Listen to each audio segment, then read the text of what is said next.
Le vœu printanier de Clara. L'histoire d'une jeune fille, d'un vieux chêne et d'un vœu qui a changé une forêt entière. Une aventure racontée par Ludibooks. Mais avant de commencer, nous vous offrons gratuitement un guide de routine du soir rempli d'histoires inspirantes, disponible directement en description. Il était une fois, dans le petit village tranquille de Valvert, une fillette nommée Clara.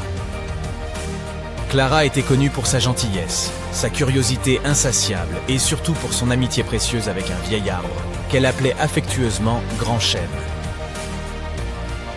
Mais alors qu'elle se dirigeait vers Grand Chêne, elle s'aperçut que l'arbre semblait malade. Ses feuilles étaient jaunies et son écorce se fissurait. Autour de lui, des animaux du village étaient rassemblés, regardant l'arbre avec tristesse. Un lapin se tourna vers Clara et à sa grande surprise, il parla. « Nous sommes tous inquiets pour Grand Chêne, » expliqua-t-il. Clara décida d'utiliser son vœu pour soigner Grand Chêne. Clara posa sa main sur l'écorce de Grand Chêne, ferma les yeux et fit son vœu. Rien ne se passa.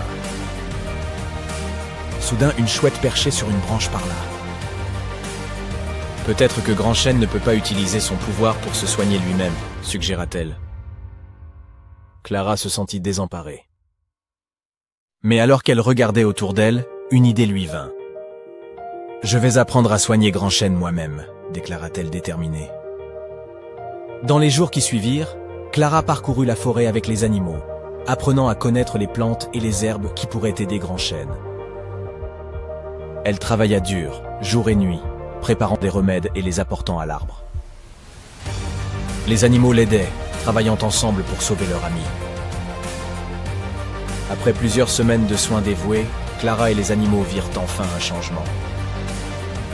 Les feuilles de Grand Chêne commencèrent à reverdir et son écorce à se refermer. Clara et les animaux étaient remplis de joie. Grand Chêne, revigoré, remercia Clara. « Tu as utilisé ton vœu d'une manière que je n'avais jamais imaginée. Tu as montré une grande sagesse et une immense gentillesse. » Clara sourit, heureuse d'avoir pu aider.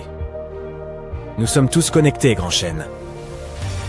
Prendre soin de toi, c'est prendre soin de nous tous. » Les animaux autour d'elle hochèrent la tête, d'accord avec ces paroles. Elle se rendit compte que chaque être vivant, grand ou petit, a son rôle à jouer dans l'équilibre de la vie. Et ainsi, le vœu de Clara ne soigna pas seulement Grand Chêne, mais renforça également le lien entre tous les habitants de la forêt, rappelant à chacun l'importance de prendre soin de la nature et des autres. Et ce printemps-là fut le plus mémorable pour Clara, Grand Chêne, et tous les animaux de Valvert, car ils avaient appris la valeur de l'unité, de l'entraide et de l'amour pour la nature. Le vœu printanier de Clara. L'histoire d'une jeune fille, d'un vieux chêne et d'un vœu qui a changé une forêt entière. Une aventure racontée par Ludibooks. Merci de nous avoir regardés. Pensez à prendre gratuitement votre guide de routine du soir, rempli d'histoires inspirantes, disponible directement en description. Envie de continuer l'aventure? Rendez-vous sur ludibooks.com pour découvrir nos produits personnalisés pour les enfants.